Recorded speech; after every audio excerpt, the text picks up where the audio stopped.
people, it's the Island Girl, and I'm back with another reaction video for you today. And today I'm excited to bring this one to you because this one is the world's only rotating boat lift. And this one is in Scotland. And I'm like, oh, this was a recommendation by Chris. Thank you, Chris, for suggesting this one to your girl. So I'm getting this one from Scotland Unplugged. The link will be in the description below. Please go over and show him some love.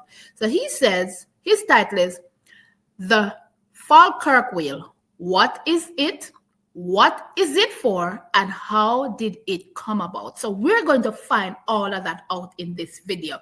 So come on in, rock back with a smile on your face and enjoy. Let's learn something together. And for those who know, let me hear your thoughts in the comment section.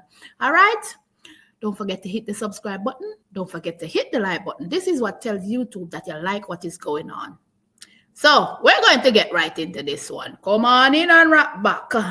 And if you'd like to support the channel in another way, there's a join button on the channel, guys, where you can become a member. Just hit that join button and you see all the exclusive perks that are offered. All right, I'm done talking now. Let's see what this is all about, because I am intrigued. This is a canal. Okay. This is another canal.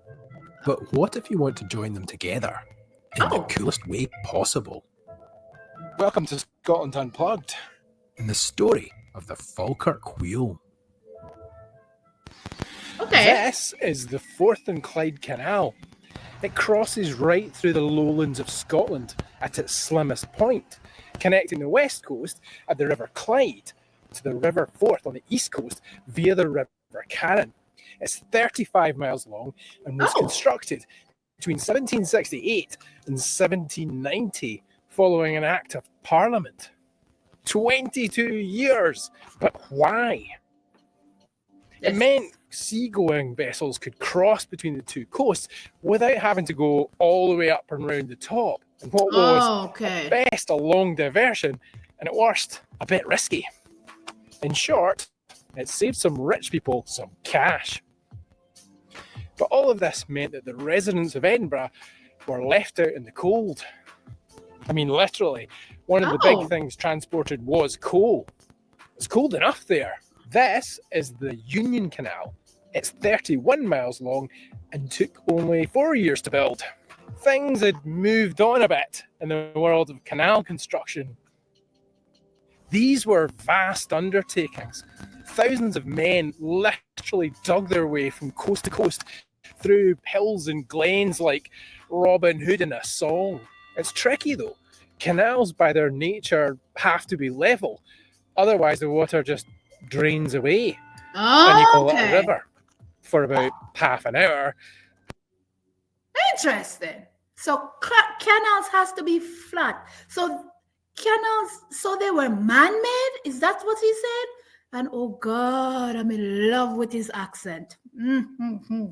As he started talking out, I don't know if you guys saw that smirk on my face. I'm like, oh baby, the accent always tickle my fancy. I'm digressing. I know I'm going left, but Jesus, I can't help myself. But so he's saying that these canals were dug by thousands of men, and it has to be flat, because if it's not flat, the water will drain off, and it turns out like it's a river. That is interesting. Then it's just an empty trench. Okay. So you have to cut through hills, build embankments and aqueducts where the land drops away. And if you can't do that, you have to use locks, where you take your boat through some gates, shut off the water, lower the level, and then open the gate at the other side and float out at that level. It's simple, but it works. Interesting. The guys who built these were called inland navigators, or navies. And they worked hard. A good navvy could shift 20 tons of earth in a day. Yeah. And it's reckoned they needed to consume between 6,000 and 10,000 calories a day just to keep moving. They obviously didn't have diggers or jackhammers or anything like that. Everything was done by hand with shovels. And if they couldn't do it that way, they used explosives. But a lot of them played hard too. They didn't have the best reputation, living in kind of filthy shanty towns by the side of the canal as it moved along. Wow. Probably the best known navies are the celebrity serial killers Burke and Hare, who worked on a section of the Union Canal here in Edinburgh, and somehow always managed to creep their way into my videos. This channel is obviously about history, and a big part of that is warfare. I talk about death a lot, but if you think war's rough, consider this. The going rate is thought to have been up to 2 deaths for every mile of canal.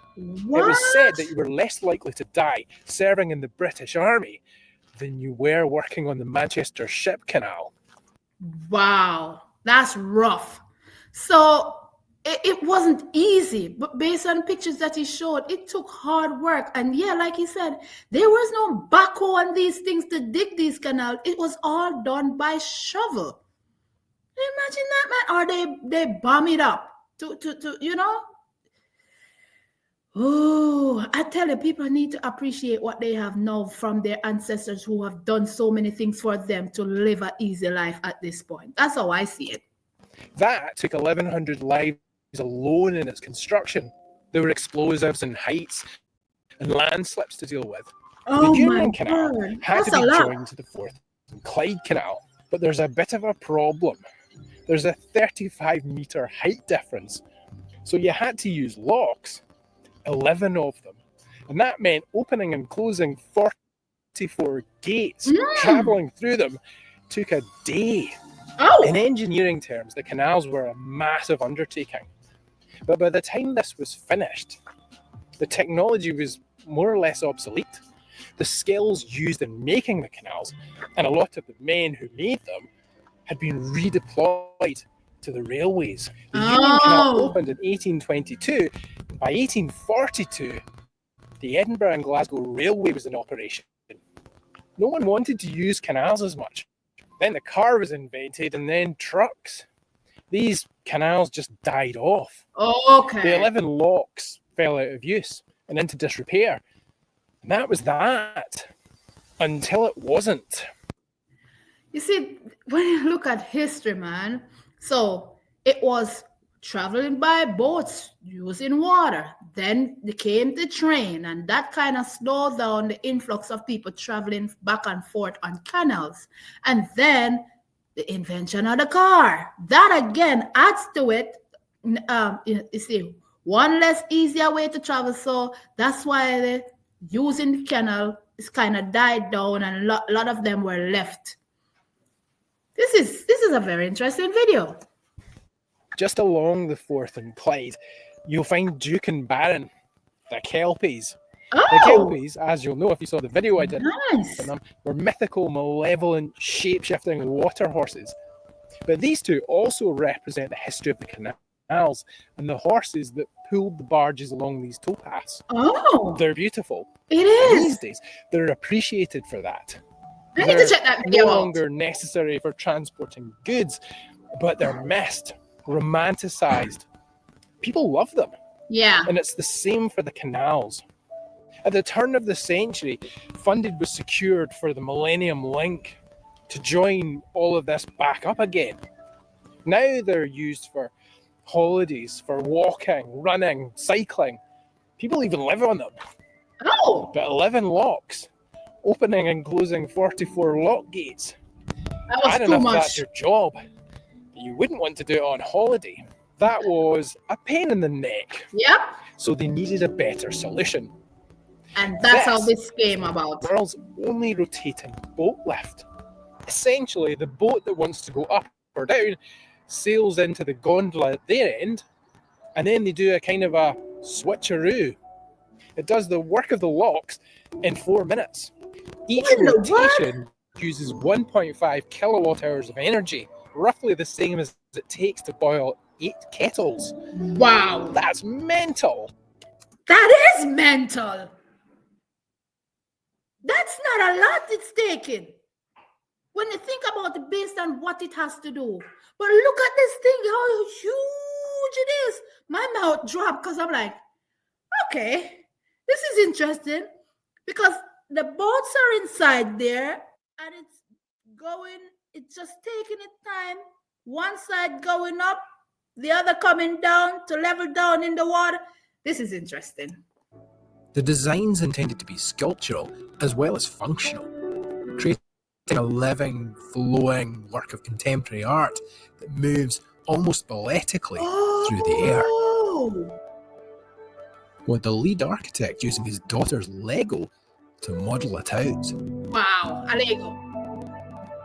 It is a big, beautiful lift. And coming here and standing on top of it and taking in the view will give you just that. Beautiful. Oh! Oh, wow. Look at this, man. That's crazy. Dang. So once it's rotated, it's locked into place. So the boats, I'm assuming that the boats drive in, lock into place, they have water underneath it, then it rotates and go up to the top, because it's a 35. It's crazy just looking at it. I'm like, I'm telling you, man's mind, when they decide to do stuff, man, it's just amazing to just look at. That was pretty cool. I enjoyed every minute of this video. I'm going to check out another video. It's a link that Chris sent me, where the person is actually going in it to see how it actually works. Because I thought this was gonna show me how you get in it, how it carries you up, let you know what I mean. Very interesting video. Like I said, let me know your thoughts on this one in the comment section. This is pretty cool. The world's only rotating boat lift, and that thing look huge. And I can't imagine how fascinated people are by it and how many tourists they get to just look at it. And the view is just immaculate. Just looking at where he's walking, just look peace and serenity, just green, and it's just lush, and it just, yeah, I can go on and on. It's the island girl, and I'm running out of here. Be good, be kind, be safe out there. Love you guys to the max. Scotland seems like it's a very beautiful place, man. Every time I look at a video and I say Scotland or Wales, or it doesn't matter where, listen, yeah, love you guys. And I'll catch you guys. Don't forget to hit the like, hit the subscribe button if you're new here. We're on the road to 100K. See you guys in another one. Bye.